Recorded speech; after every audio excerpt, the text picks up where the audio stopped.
So we see no evil, hear no evil. How did I get speak? How did I get speak no evil? Just so you'll know, do you remember the Reverend Rita that we all started with way back there? She's gone. She's just gone. So I wanted you to finish this for me. Sticks and stones may break my bones. How many of you believe that's true? When I used to travel as the amazing Spider-Man, I was blessed enough for 2 years to do a child abuse prevention program. And it dealt with physical abuse, it dealt with verbal abuse, and sexual abuse. And no better way to do it than a superhero traveling around the world talking to kids about his experience. So the short of it is, Spidey, who used to be, what's his name? Peter Parker. Before he became the amazing Spider-Man, he was sexually abused. So you could hear a pin drop, by the way, in that auditorium with 1,000 kids out there. But kids are listeners, and they were really listening. And when I said, sticks and stones may hurt my bones, but names will never hurt me, words will never hurt me, is that true? They were all like, yes, yes. And I said, I must break some news to you. It is a lie. And if anybody knows it, kids know it, that words hurt. Speak no evil. Words have such incredible power. And I'm like the king of, the humor, sarcasm, thinking that that's really gonna, oh boy, that's funny. It's like, great day out, huh? It's always the opposite with sarcasm. And I used to always defend my position because it was sarcasm and everybody else did it too, and that's funny, except if you're on the other end of it.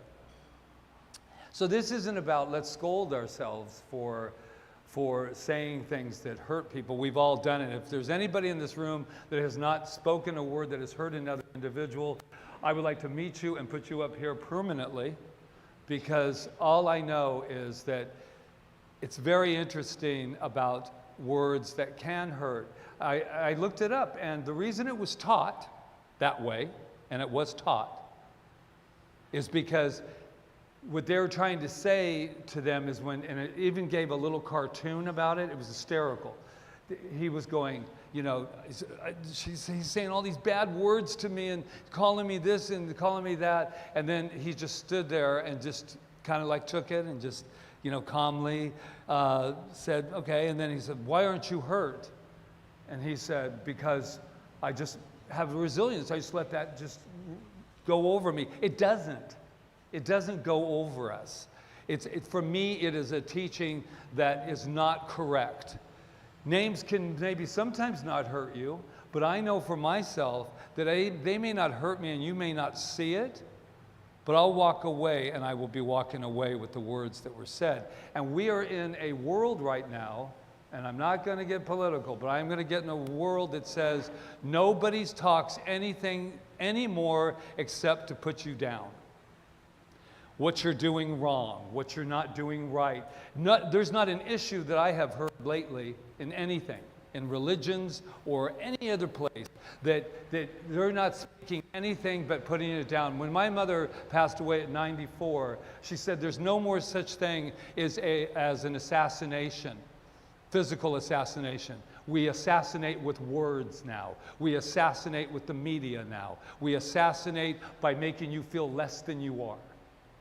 And that doesn't work for me. But I want to talk a little bit for a second about evil, because we do not believe in evil the same way that in Science of Mind, that evil. Because if there's only one power, what would that be? That would be a misuse of power. I always say if you stick your finger in the light socket, you'll get electrocuted, but you can also cook your wonderful meal tonight with the same electricity. And so on that note, Evil, this is our wonderful, if you don't know who Ernest Holmes is, he's the founder of Science of Mind, of this wonderful religious science that we have wrapped ourselves around, or not.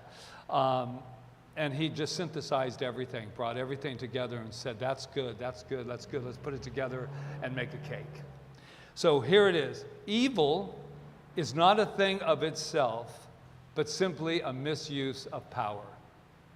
It will disappear, going back to what our wonderful speakers have said so far, it will disappear when we stop looking at it and indulging in it. We cannot stop believing in it as long as we indulge in it. So the mystics have said, always taught us to turn from evil, the misuse of power, and do good. Take action. This is my addition. Take action from a place of love. Just what Dr. Eric was saying, what we focus on increases. It is so simple, and yet it can feel difficult. But it is so simple, it only makes sense. The other day, we were having a discussion. I was having an observation because I don't want to talk evil about things. So I was just observing and just talking about what's going on. Before I knew it, once again, I was in that wonderful rabbit hole that took me down there and said, you know, I'm just going to discuss this. I'm not attached to it, except my face is getting redder. I'm getting excited. I'm judging. I'm doing all those things. I'm going, yeah, but, you know, I'm not going to talk evil about it. But it's not about evil. I take that word away. That's an old word anyway that Ernest Holmes used because he wrote the book 100 and something years ago. That is not. It is a misuse of power. And that means that I have control of how I speak, what I listen to, right? And what I see. So does this mean we run away from it? Absolutely not. No. But I'm going to tell you something for me. And what you were saying too, in yours, is there will not be peace until we listen. And let me tell you something, I'm learning a lot about it because, you know, we're at the right meeting, aren't we? My name is Patrick and I'm a talker. I'm a talker. Because I think I've got something to say, right? And that's a good thing. But it also can be an annoying thing if you're in a conversation with me. But this is what I believe power is. Power is not avoiding, as we were speaking this weekend in our little retreat at home, power is taking the things that are not working and put them on the table. They're not about burying them. They're not about pretending they don't exist. I'm not mad. I really believe in peace. It's good. It's good. It's good. It's good. And if you have to say it's good more than 3 times, you're probably convincing yourself. And it's better than the other way. Things are really rotten. Things are this. Things are that. But what I do know is that the power that I have, the power of my word, if we really chose our words, this is just a hypothetical, just coming up right now. I wonder if the words during my day would probably be half of what I would say. If I really chose them. Not being afraid, not monitoring them like they're scared, but really thought before I spoke to you.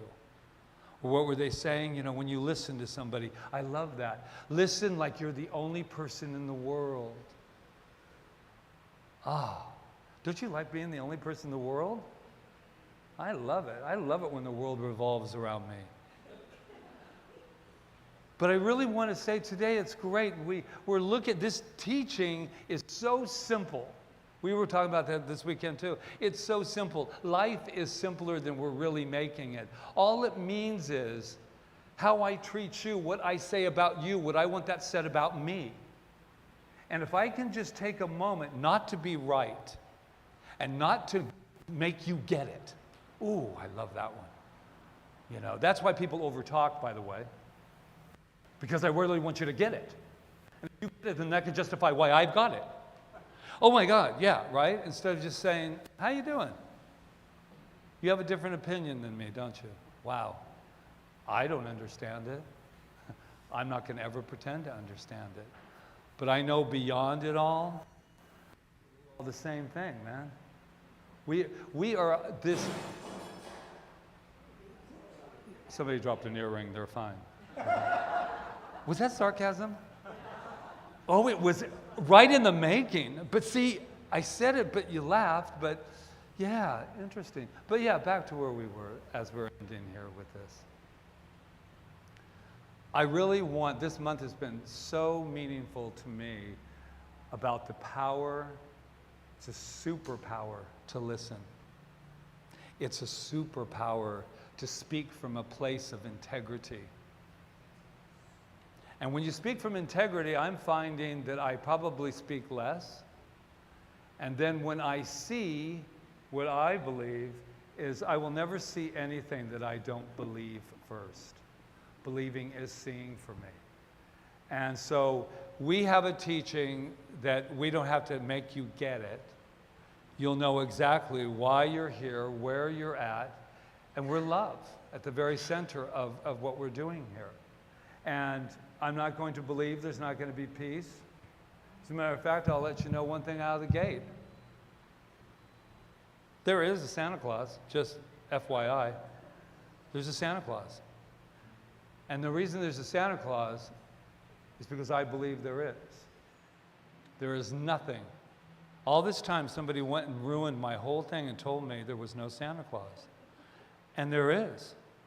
Santa Claus is anything you want Santa Claus to be. As a matter of fact, I'd like you to meet my Santa Claus. I want you to meet her. There she is. I love you. Can you all get up here for just a moment? You too? Oh, you go. Oh, you all. Everybody's. I just want to do our See No Evil. Okay. Ready? Ready. Who's got a camera? Wait, are we in the right order? Yes. No, it doesn't matter, I guess, does it? Has anybody Okay. got a camera? We got Start it. playing, Jeremy. All right. Ready? Oh, No, not yet. Did you know in the Buddhist, though, while she's getting ready, that there's also a fourth one? Do no evil. okay. Just saying. All right.